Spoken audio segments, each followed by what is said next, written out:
Ulangan 27, batu peringatan dan mezbah di Gunung Ebal.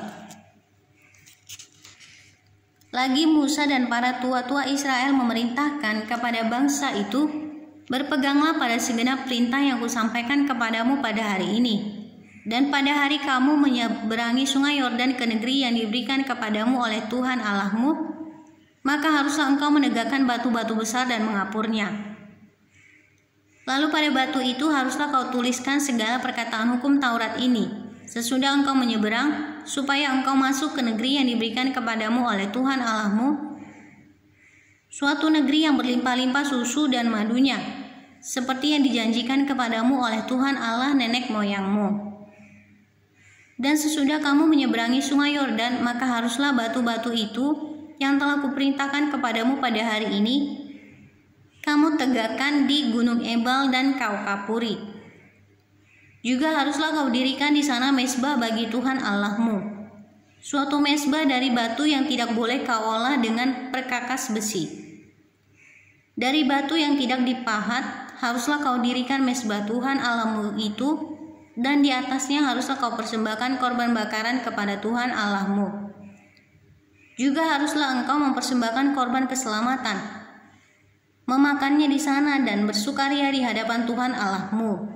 Selanjutnya haruslah engkau menuliskan pada batu-batu itu segala perkataan hukum Taurat itu dengan jelas dan terang.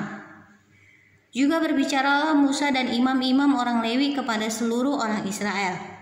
Diamlah dan dengarlah, hai orang Israel. Pada hari ini engkau telah menjadi umat Tuhan Allahmu. Sebab itu engkau harus mendengarkan suara Tuhan Allahmu dan melakukan perintah dan ketetapannya yang engkau sampaikan kepadamu pada hari ini. Ke-12 ucapan kutuk. Pada hari itu Musa memberi perintah kepada bangsa itu, sesudah kamu menyeberangi sungai Yordan, maka mereka inilah yang harus berdiri di gunung Gerizim untuk memberkati bangsa itu, yakni suku Simeon, Lewi, Yehuda, Issakhar, Yusuf, dan Benyamin. Dan mereka inilah yang harus berdiri di Gunung Ebal untuk mengutuki, yakni suku Ruben, Gad, Asher, Zebulon, dan serta Naftali.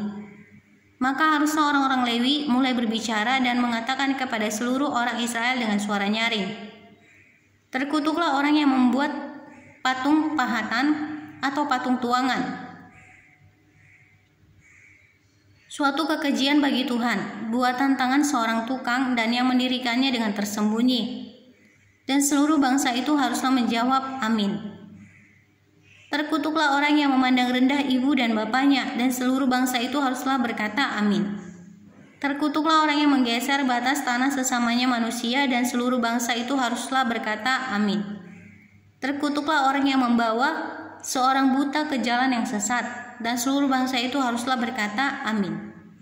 Terkutuklah orang yang memperkosa hak orang asing, anak yatim dan janda, dan seluruh bangsa itu haruslah berkata, amin.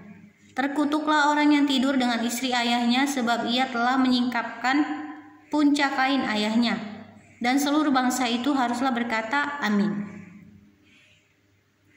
Terkutuklah orang yang tidur dengan binatang apapun, dan seluruh bangsa itu haruslah berkata, amin. Terkutuklah orang yang tidur dengan saudaranya perempuan, anak ayah atau anak ibunya, dan seluruh bangsa itu haruslah berkata, amin. Terkutuklah orang yang tidur dengan mertuanya perempuan, dan seluruh bangsa itu haruslah berkata, amin. Terkutuklah orang yang membunuh sesamanya manusia dengan tersembunyi, dan seluruh bangsa itu haruslah berkata, amin. Terkutuklah orang yang menerima suap untuk membunuh seseorang yang tidak bersalah, dan seluruh bangsa itu haruslah berkata, amin. Terkutuklah orang yang tidak menepati perkataan hukum Taurat ini dengan perbuatan, dan seluruh bangsa itu haruslah berkata, amin.